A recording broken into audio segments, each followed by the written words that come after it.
Mãe e filha do Alabama teriam se unido para matar uma rival amorosa. Agora, uma delas aparentemente se voltou contra a outra, fez um acordo e prometeu testemunhar no julgamento. Após anos de espera, família e amigos da vítima estão mais perto de obter justiça. Também vamos falar com um advogado do Alabama para analisar o acordo judicial e os próximos passos desse caso tão estranho. Bem-vindo ao Sidebar, apresentado pela Law and Crime. Eu sou Jesse Weber. Temos uma grande atualização sobre uma história bizarra que ocorreu no Alabama. Uma mãe e uma filha, que foram acusadas de empurrar uma mulher de um penhasco, aparentemente se voltaram uma contra a outra. Pelo menos é o que parece estar acontecendo. Agora nós falamos pela primeira vez sobre o caso de Maria Elizabeth Isbell aqui no Sidebar em fevereiro de 2024. Foi quando, então, com 22 anos, Jessie Eden Kelly apresentou referências de caráter a um juiz, dizendo que ela tinha um espírito doce e confiável e era uma filha de Deus. Agora, essa mesma mulher admitiu ter assassinado Maria Elizabeth, que era conhecida como Beth. É assim que vamos nos referir a ela, Beth. Então, deixe-me voltar e atualizar você sobre esse caso, que, aliás, um detetive chamou de desumano e brutal. Em novembro de 2021, Beth, mãe de um adolescente, desapareceu em Hartselle, Alabama. O ex-marido dela postou no Facebook: "Odeio colocar isso nas redes sociais, mas o Facebook tem grande alcance." O filho dela não tem notícias da mãe desde 6 de setembro, aniversário dele, e está preocupado, pois ela sempre liga nos feriados. Conversei com a família dela e ninguém teve notícias. Ele pensou em registrar boletim de ocorrência de desaparecimento. O boletim de ocorrência de desaparecimento foi registrado logo após o Natal de 2021, segundo a Fox 54. De acordo com o portal de noticiasalagoas.com, as autoridades conseguiram determinar onde Beth estava morando usando os registros telefônicos dela. Obtiveram um mandado de busca para a casa dela. Acharam evidências de luta, como uma marca de mão ensanguentada, mas nenhum sinal de Beth. Com depoimentos de testemunhas e detalhes dos suspeitos, a polícia acredita que ela morreu por volta de 18 ou 19 de outubro de 2021. E uma grande reviravolta no caso aconteceu no verão de 2023, quando os investigadores do condado de DeKalb receberam uma dica muito importante, que os levou até Loretta K. Carr e sua filha Jessie Eden Kelly. Os investigadores já haviam identificado as mulheres como potencialmente envolvidas anteriormente na investigação, mas suas suspeitas foram confirmadas graças a essa dica. De acordo com a reportagem da WAAA-2, lembra que eu falei sobre o sangue? Os investigadores confirmaram que o sangue era de fato de Beth, e isso porque ela já havia enviado seu DNA anteriormente como parte de um antigo kit de estupro. Mas a mão que fez aquela marca de mão ensanguentada foi identificada como sendo de Kelly. E isso graças ao seu histórico criminal anterior. Carr e Kelly foram levados para interrogatório. Eles foram presos e acusados de homicídio qualificado. Quase 2 anos após o desaparecimento dela, tivemos uma atualização. O corpo de Beth foi achado a quase 160 quilômetros perto de Fort Payne, Alabama, no fundo de um penhasco na Little River Canyon National Preserve.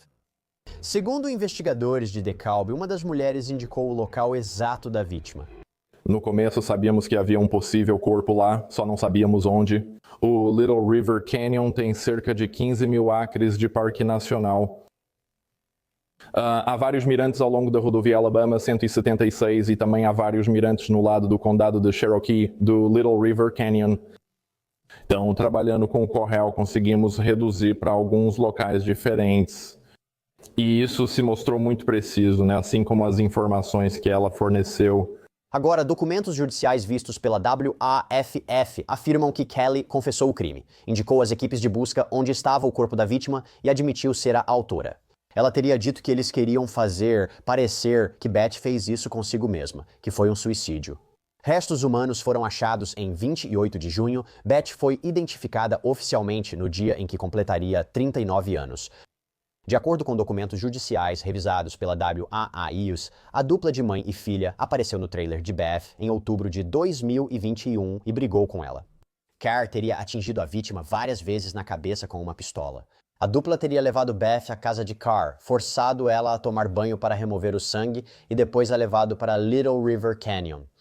Documentos judiciais mostram que Kelly contou à polícia ter visto sua mãe levar a mulher até um penhasco e empurrá-la. Na verdade, a WAFF relata que Kelly disse à polícia que Beth implorou por sua vida. Em outro desdobramento, foi relatado que Carr esteve na mesma reserva em 2019 e postou uma selfie no Facebook. Essa é a mesma área onde ela é acusada de matar uma mulher. Do ponto de vista das provas, isso é importante porque mostra que ela conhecia e visitou a área específica onde Beth foi encontrada. Então agora, a pergunta é, o que levou a isso? O que levou a um assassinato tão brutal? Qual é o motivo? O xerife de DeKalb, Nick Weldon, afirma que as mulheres já se conheciam. Pode estar surgindo animosidade relacionada a um homem ou interesse amoroso. Embora eu deixe claro, os detalhes exatos sobre o motivo dela ainda não foram revelados. Talvez a gente descubra isso no julgamento. Kelly, presa na Pensilvânia por roubo e aguardando extradição para o Missouri, acabou sendo enviada ao Alabama por homicídio qualificado. Segundo o portal de notícias WAFF, agora um delegado do xerife disse ao Alagoas.com que ela foi mantida deliberadamente em uma cadeia diferente da mãe para mantê-las separadas. Kelly pediu ao tribunal o status de jovem infratora, pois tinha 20 anos quando cometeu o crime. Falaremos mais sobre isso em breve. Isso foi negado. Mas como parte do pedido dela, várias colegas de cela enviaram cartas em seu nome falando sobre o aparente bom caráter dela. Em fevereiro de 2024, Kelly escreveu ela mesma ao juiz: "Peço que o tribunal, por favor, leve essas cartas em consideração em meu nome para mostrar quem eu sou, em vez de apenas como estou sendo retratada em preto e branco." 8 mulheres encarceradas escreveram cartas, incluindo declarações como: "Ela é uma jovem brilhante, bem-intencionada e inteligente, que pode ser facilmente influenciada por seu jeito doce e confiável." Outra carta chamou Kelly de filha de Deus e de bom coração. Kelly agora confessou o assassinato. O julgamento começaria esta semana, mas ela aceitou um acordo judicial. Então, o que aconteceu foi que a acusação contra ela foi retirada. A acusação dela de homicídio qualificado por sequestro foi reduzida para assassinato. Ela foi sentenciada a 40 anos de prisão, com crédito pelo tempo já cumprido. E, em troca, ela precisa testemunhar contra a própria mãe, Loretta Carr, no julgamento. Loretta Carr será julgada em dezembro e pode pegar pena de morte se condenada. Para aprofundar nos aspectos legais, vou chamar o advogado criminalista do Alabama, Michael P. Hanley. Muito obrigado por participar, Michael. Agradeço mesmo. Você tem acompanhado esse caso? Como você reage a isso? No Sidebar, infelizmente, discutimos muitos crimes diferentes. Falamos sobre muitos assassinatos, mas este é extremamente frio, segundo os promotores. Qual sua reação a esse caso? Bem, isso tem uma ligação interessante com o meu passado. Minha filha se casou no Little River Canyon, no alto de um desses penhascos há alguns anos. Quando analisam a cena do crime, isso traz lembranças muito interessantes. Meu Deus, eu não sabia disso. Só para entendermos o ambiente. Quão íngreme é esse penhasco? Sabe, se você está imaginando essa mulher sendo levada até sua morte e sendo empurrada, como seria essa cena? Bem, as quedas no Canyon podem ter de 60, 70 até 100 pés. Pense no Grand Canyon, mas coloque ele no Alabama, onde você tem árvores e vegetação. É esse ambiente que você vê lá em cima? Eu mencionei antes a postagem nas redes sociais ou a selfie que um dos réus fez lá. Quero dizer, isso torna tudo incrivelmente frio, arrepiante e assustador. Fale comigo. Vamos falar um pouco sobre a lei. Fale sobre homicídio qualificado versus homicídio simples no Alabama, porque isso fez uma diferença significativa na sentença. O que significa quando falamos sobre homicídio qualificado versus homicídio simples? Bem, homicídio qualificado é apenas uma categoria mais grave de homicídio. Há ainda um agravante, neste caso, o sequestro. Então, é apenas um homicídio comum que ocorre durante a execução de um dos agravantes que o Alabama criou para o seu sistema de homicídio qualificado. A maior diferença entre os dois, além desse agravante adicional, é o fato de que homicídio qualificado só tem 2 punições: pena de morte ou prisão perpétua sem possibilidade de liberdade condicional. Um homicídio comum, a punição vai de 10 a 99 anos ou prisão perpétua. Então essa é a principal diferença entre esses dois. Também existe a intenção específica de matar, que está presente no homicídio qualificado. Ao analisarmos os detalhes do caso, percebo não só o sequestro, mas também a natureza hedionda de tudo. Não me surpreende que essa fosse a acusação. No entanto, falei sobre qual foi o acordo judicial dela e qual foi a sentença. Ela era a Kelly. Ela estava pedindo o status de infratora juvenil, mesmo que aparentemente fosse adulta, quando Beth foi morta. Como funciona status de infrator juvenil? Bem, no Alabama, qualquer pessoa com menos de 21 anos de idade pode solicitar o status de infrator juvenil. É basicamente destinado para que as pessoas tenham essa primeira chance. Peço o status de infrator juvenil para todos os meus clientes menores de 21 anos, inclusive os acusados de assassinato. É muito raro conseguir a concessão de status de infrator juvenil em crimes violentos como assassinato. Por que isso? O que o juiz considera? Quais são os fatores que pesam contra o réu? Bem, o tribunal não deveria se basear apenas no crime pelo qual a pessoa está sendo acusada, mas isso parece ser o foco principal. O tribunal deveria analisar o histórico do indivíduo, quaisquer circunstâncias atenuantes ou agravantes que possam envolver o histórico de vida do réu e quaisquer circunstâncias agravantes ou atenuantes que possam se aplicar ao próprio delito. Então, há uma lista enorme de coisas que o tribunal deve considerar. Normalmente apresentamos memorandos ao tribunal, memorandos em apoio ao belo réu quando fazemos isso, detalhando a lei e a categoria das considerações. E ela também, aliás, tinha antecedentes criminais. Sabemos que, quando foi acusada neste caso, ela aguardava extradição para o Missouri por outras acusações de furto. Quão influente um comportamento ruim anterior seria no acordo judicial oferecido pelo Estado? Mesmo que, sabe, quando estamos falando dessas acusações, ela não tinha necessariamente sido considerada culpada delas, certo? Pelo que eu entendo. Quando se considera um histórico criminal, quanto isso impacta um acordo judicial nesse tipo de caso?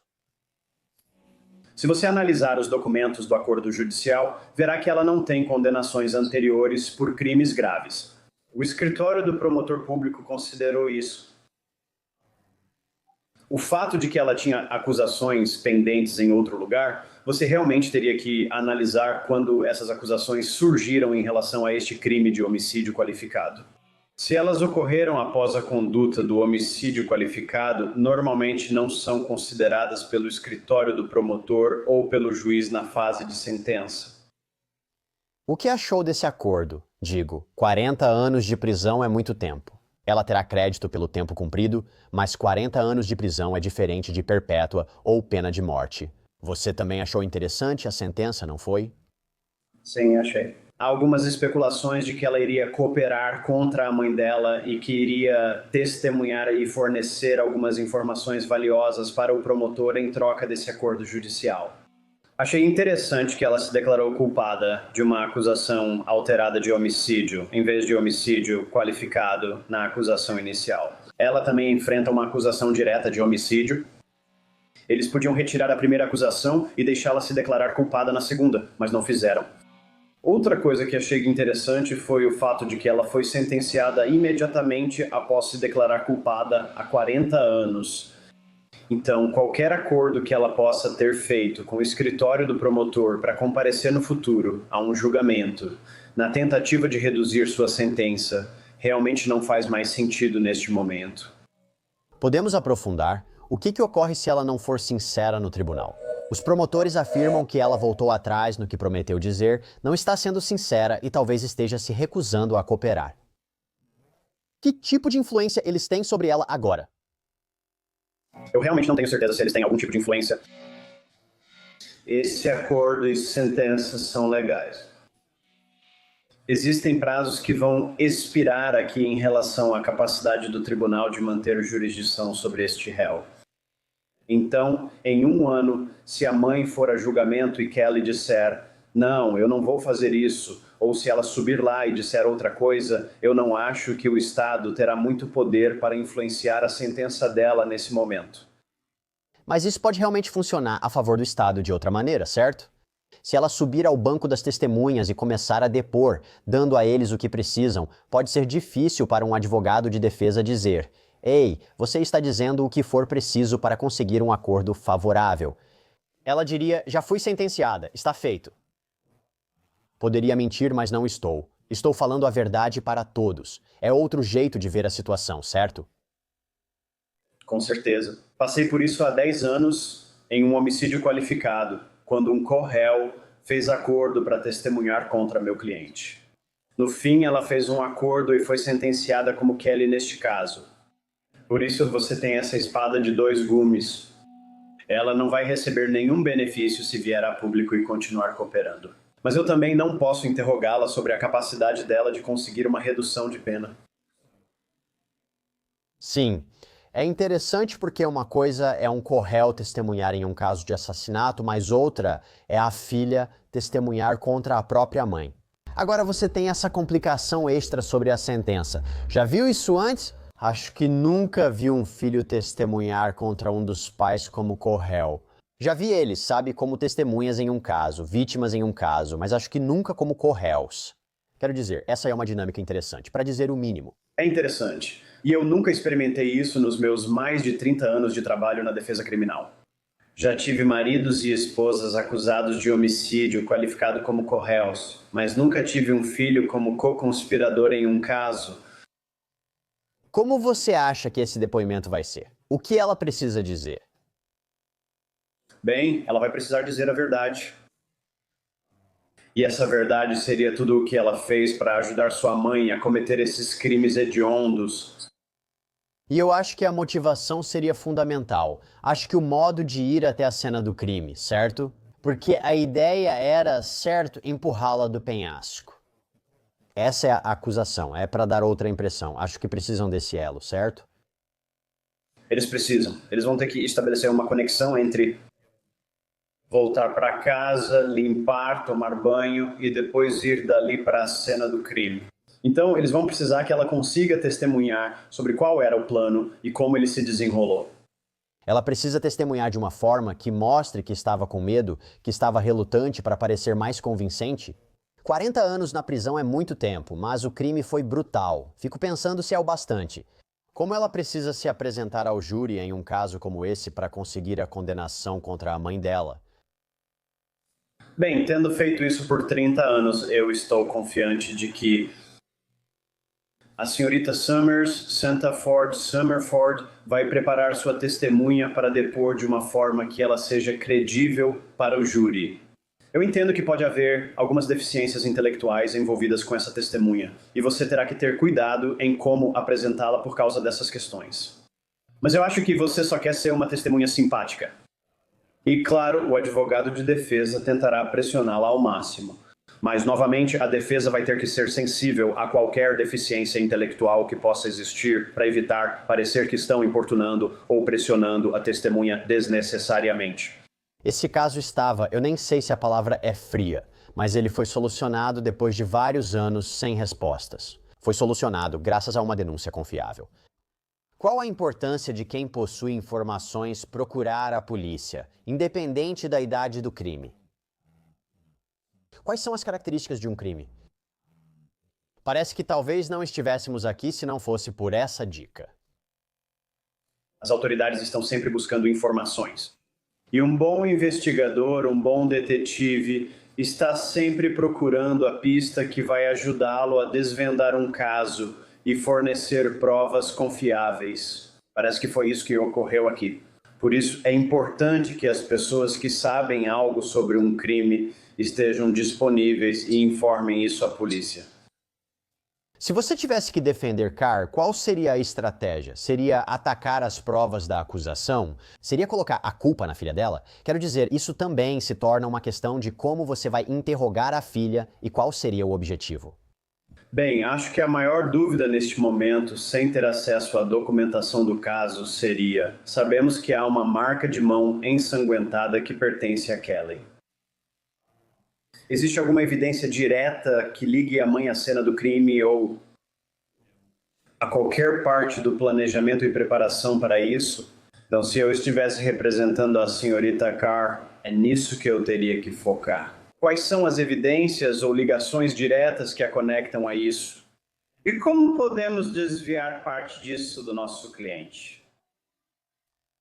Que caso? Uma morte realmente brutal. Não consigo superar. Sério, é difícil superar a ideia dela implorando pela vida. Michael P. Hamley, muito obrigado por dedicar seu tempo. Agradeço de verdade. Gostei muito. É tudo por hoje no Sidebar, pessoal. Obrigado por acompanharem. E, como sempre, inscreva-se no YouTube, Apple Podcasts, Spotify ou onde ouvir seus podcasts. Eu sou Jesse Weber. Eu falo com vocês na próxima vez.